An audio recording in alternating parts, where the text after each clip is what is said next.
Mimi katika maisha naamini sana philosophy ya buy out your time, kwa sababu umezaliwa, umeenda shule, baada ya kwenda shule ukahitimu, kama ulifeli ukaingia mtaani kupambana, kwa utakuta muda mwingi unashinda ofisini kwako. Na huyu aliyefaulu akafanikiwa akaenda shule, akahitimu chuo, akarudi na nyumbani pale pale, bahati mbaya au nzuri akapata kazi. Huyu mtu tena anaanza kuwa busy kazini.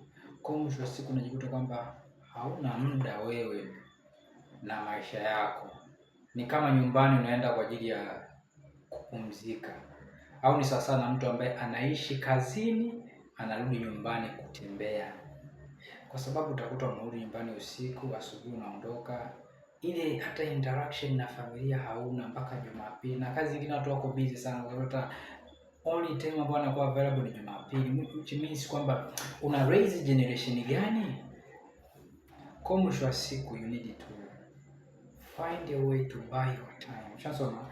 Na kubuy your time inatakiwa ulearn how to raise your finance. Na raising your finance is education, ni mahesabu. Unaelewa? Kwa sababu mwisho wa siku utajiuliza, unaenda unafanya kazi, mwisho wa kazi ni nini? Ni kustaafu. Ukistaafu nini? Unarudi kuishi na familia yako uzeeni. Sasa ulikuwa unajenga au unabomoa? Umemkuza mtoto ambaye humjui, alafu unafika unakuja na ndio uzeeni. Sasa unaanza kuishi sasa nyumbani, unaanza kusumbua watu, unaanza kuelekeza watu uzeeni, which means kuna somehow somewhere we need to learn to buy our time so that we can be free. Tunawezaje kubuy time? Lazima tuweze kujidevelop sisi wenyewe kwenye ulimwengu wa digitali, kwenye ulimwengu wa teknolojia, so that uwe na time ya kudo whatever you want at the time you want. Hicho ndio kitu ambacho ni weapon kubwa, kwa sababu vinginevyo Afrika tutazidi kuwa na generation mbovu after generation. Kwa sababu nataka kuambia mimi, kwa statistics nyingi ambazo zipo ni kwamba kama baba yako alikuwa ni professional afu na wewe akakuraise kwenye mazingira ya education, automatically wewe utakuwa chini yake. Kwa kila generation inayokuja inakuwa chini kwa finance kuliko iliyotoka. Kwa sababu gani? These people they don't own their time. Kwamba now we become a slave of money. So find money, buy your time. Nikisema buy your time ni maana una uwezo wa kuhudumia familia ukiwa nyumbani. Kwa mfano nilikuwa nimesoma kitabu cha mwanamama mmoja Mtanzania, anakuambia from muscle to brain. Mtu akikwambia faster from muscle to brain, mtu unajua kama labda huyu ni anatumia nguvu, huyu anatumia mwili. Hapana. Wewe mwenyewe unayetumia nguvu, akili, inawezekana pia unatumia muscle. Maana ya muscle to brain ni nini? Kwa mfano nilikuwa nimeattend tarehe 21 mwezi wa pili, nilikuwa nimeattend online webinar ambazo zinaendeshwa na Dice Life Coach kila Jumamosi usiku kuanzia saa 1. Kuna kitu nilijifunza ambacho ni very valuable. Siku zote time haitoshi, lakini you need to find hata 5 years to live as a slave. Nakupa mfano. Kwa mfano wewe professional, umesoma, ni daktari, lakini ili uweze kuingiza pesa lazima uende hospitali. Na teknolojia yote inakuwa, lakini lazima physical presence yako iwepo. Wewe unatumia muscle. Umeelewa? Ila tunatofautiana the degree ambacho tunatumia muscle, wakati wengine wanatumia brain. Kwa hiyo inabidi sasa uanze kuprogram system zako zitoke manual kwenda automated. Maana yake nini? Kwamba katika ule muda wako wa udaktari, katika ule muda wako unaopata mdogo, lazima ujifunze kuanza kufanya productive stuff. Productive stuff kwa mfano kama vipi? Kwa mfano mimi ni professional, labda ni masuala ya logistics. Lazima nianze ku find way to communicate my logistics knowledge. Kwa sababu usipo communicate, forget about a shift in your life. Kwa sababu watu wanatakiwa kusikia wewe unafikiria nini, solution gani unaweza ukaoffer. Ushasoma? Kwa mfano mimi nafanya logistics, na naweza nikaanza kushare experience zangu za logistics. Maana yake nini? Kazi niliyopata inanipa mimi connection, inanipa mimi network. Sasa ile network lazima nijifunze namna ya kuexecute ile network ili niweze kupata wateja wangu. Napataje? Lazima niweze kubuild personal brand. Ukiachana kazi ninapofanya, lazima niweze kubuild personal brand. Na build vipi? Lazima nijifunze kuanza kuonyesha value ambayo ninayo.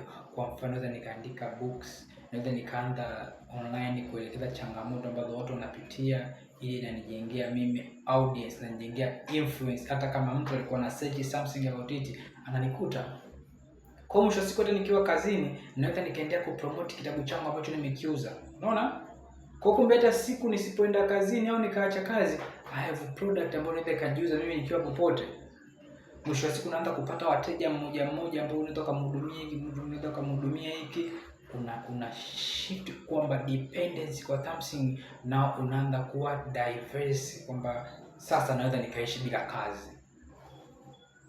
Ukitoka hapo unajikuta unaanza sasa kubuild team, watu ambao wewe sasa wakufanyie kazi. Ukishaweza hapo unajikuta kwamba automatically wewe unatumia knowledge yako, kwa sababu tayari una timu ya watu. Hicho ndio kitu ambacho kinaitwa muscle to brain, kwamba unatoka kwenda kutumia kuhitajika kwamba wewe mpaka uwepo, hata usipokuwepo vitu viende, na wewe pesa fanya nini? Uingize. Na nimefungua YouTube channel mahususi, tutakuwa tunadiscuss masuala kama hayo. Watu wengi wana potential lakini hawajui namna ya kufanya.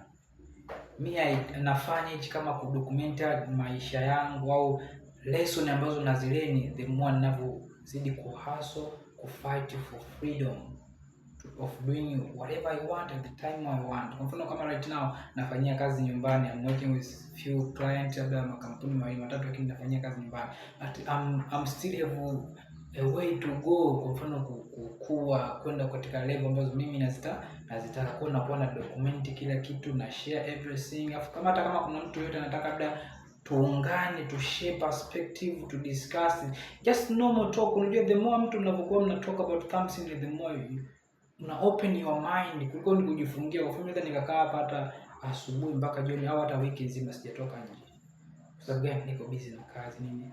Even me siko obligated kwamba lazima niende ofisini, lakini I'm still working on to buy my time so that I can do whatever I want at the time I want. Au nikaenda sehemu yoyote. Kwa mfano kuna wengi sasa hata ndugu yako akifariki au matatizo yakipatikana nyumbani, huwezi kwenda. Kwa sababu gani? Kwa sababu umemuuzia mtu muda wako, kwa lazima umuombe. Akikataa hauendi.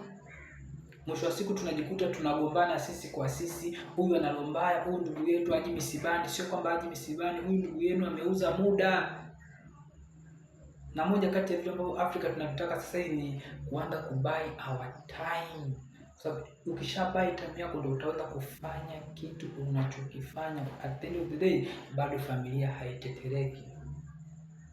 Nadhani tumeelewana. Just subscribe on my channel, tutakuwa